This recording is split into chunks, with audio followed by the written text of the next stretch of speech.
Hey guys, it's on for games. Rainbow Six Siege is out. It came out this morning at 12 a.m. and I played for a little bit right then, and then a lot this afternoon with some friends. And it's a tactical shooter, 5-on-5 matches mostly from Ubisoft. If you haven't heard of it, it's cool so far. It's very different from a lot of the other shooters out there right now. Cooperative team play is a must. A lot of cool options for breaching and defending, but I'll get into that in a minute. I've been playing for a few hours, and there's a few things that I really think can help people out with their first couple hours into the game. So I thought I'd put together this quick five top tips for you just started getting a little bit of help there. So let's get into it. All right, guys. So tip number one, I've seen this countless times so far since I've started playing. As soon as you hop into the game, first thing you need to do is quick open up and watch all of the tutorials that are available to you. Even if you don't want to, open them up, skip them, whatever, because they all provide you those credits, that currency that you can use to buy operators. After watching the first few that are available to you, and maybe quick running through one or two of those first situations. The situations are the single player objective based things to kind of teach you various aspects of the game. Like breaching, collecting hostages, and various things like that. They're fun too, but they'll also provide you quick ways to get a couple of those credits. And after just the tutorials, you can buy one operator. After tutorials and maybe a couple of the situations, one or two, you should be able to buy two operators, which would mean one offensive and one defensive operator for playing in multiplayer. I think this is crucial.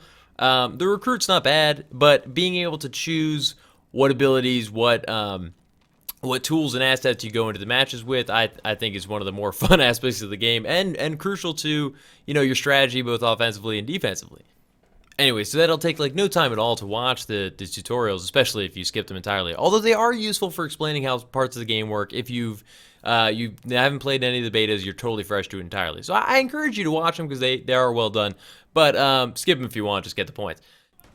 Which leads me into tip number two. So yeah, definitely read up on each of these operators and be careful about which one you choose. They get progressively more expensive as you go on, and I didn't really realize the full benefits and the advantages of the operators I chose for a few matches, and that could have been the difference between the wins and losses that we had there.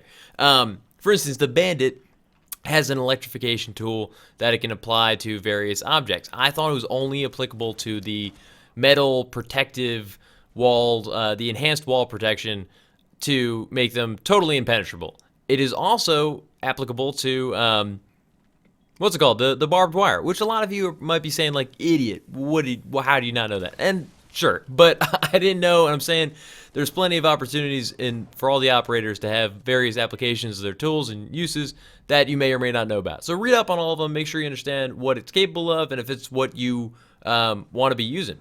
Tip number three, if you've watched any videos about how gameplay works in this for the attackers or played any multiplayer matches, you know that every match starts off where the attackers control their little robots.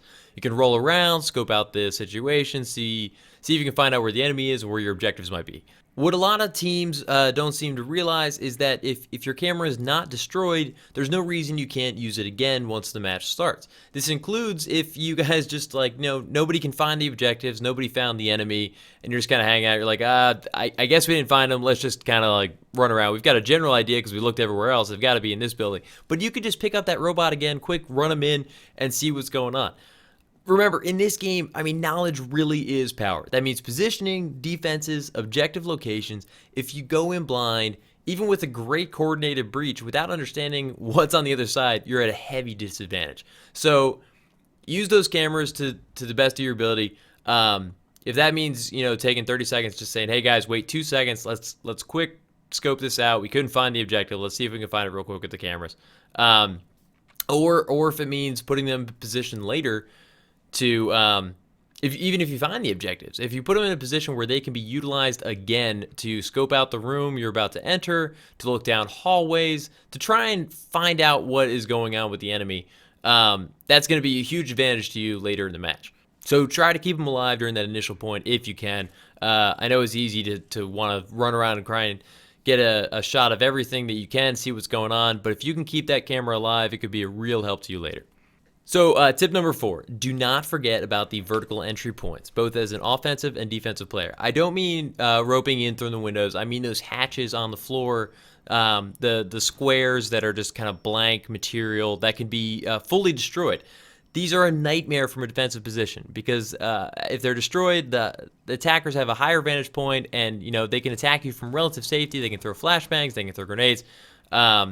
It really kind of throws everything off. So just remember to keep them in mind when setting up your defenses, and also keep them in mind when you're setting up, your attack. Because if two people come in from the bottom floor, or even windows, and then somebody comes from just totally above, it can really throw off a defensive scenario. So just keep them in mind on both sides there.